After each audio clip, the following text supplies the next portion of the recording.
Hello, I'm Richard Leggett. I'm the chair of the Episcopal Election Committee. And I know that there may be some folks who are still a little anxious about using the online voting system. So everyone who is a qualified elector, whether clergy or lay, should have already received their credentials. And I wanted to use my credentials this evening and show you how to use them and how to log in. So I'm going to follow the instructions and share this with you as I go about it myself. And this is the test vote that was sent to everyone in their email that went out today, Tuesday, the 29th of September. So let me share my screen with you. So when you get your invitation to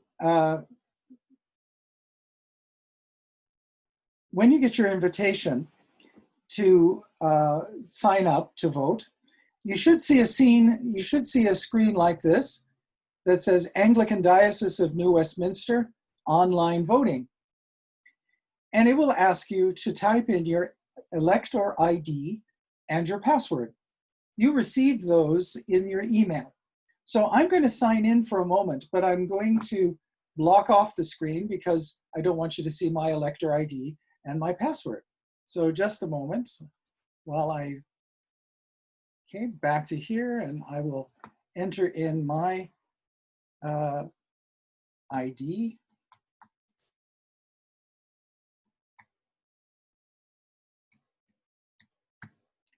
So I've entered in my elector ID and my password, and then I click login. Now then, let me go back to sharing my screen with you. Oops, there we go. So here we go, sharing my screen. So now you see the actual voting where we're asked as clergy, in my case, a motion to make morning coffee free. Am I in favor or opposed? Now, I've got to be honest, I prefer tea to coffee, but I'm not going to be hard-nosed about this. I think my colleagues who like free coffee should have it. So I'm going to say, I'm in favor. Now you'll notice at the bottom of the screen, I've marked in favor, and I want to continue. Notice now what it says. Please review your choice carefully. Once this vote is cast by clicking confirm, you will not be able to make further changes. Motion to make morning coffee free. I voted in favor. That is indeed how I voted. So I would press confirm. Now look, if you see that, oh no, that's not how I wanted to vote, you just go to this and it'll take you back. And you can change your vote. Now, I'm going to keep the fact that I'm in favor. So I'll go back down here to confirm, and I'll click this a second time. Success. Your vote has been recorded. You may view your voting receipt below. And this says you are registered to vote in the following ballots, the test. And I can go down here, and if I needed to keep an evidence of this, it tells me my receipt code, when I voted, and how I voted. And if I want to, if you're concerned about it, I could actually go up here and print it off. And there you get my printer screen. And there we go. Now, you're the only one who's going to see that receipt. No one else is going to be able to print off your receipt. That's yours. So right now, my little handy dandy printer is printing it off for me.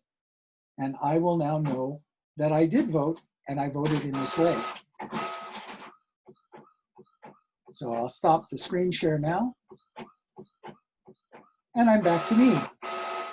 My printer is just printed off my receipt. If I wanted to do that, you don't have to print it off. But that's how easy it is to vote. And on Saturday, what'll happen is that each time there's a ballot, the Archbishop will announce that there is a ballot. You go to the website, you vote, you follow the same procedures I just did, and your ballot will be registered. And then the results will be sent to our returning officers. So I hope you find it really straightforward. Remember that if you vote and then you think, oh no, that's not how I wanted to vote, you always have one chance to go back and say, no, I want to vote in a different way.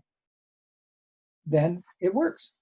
So I hope you found this helpful, and I hope you are finding the preparations for Saturday working well for you.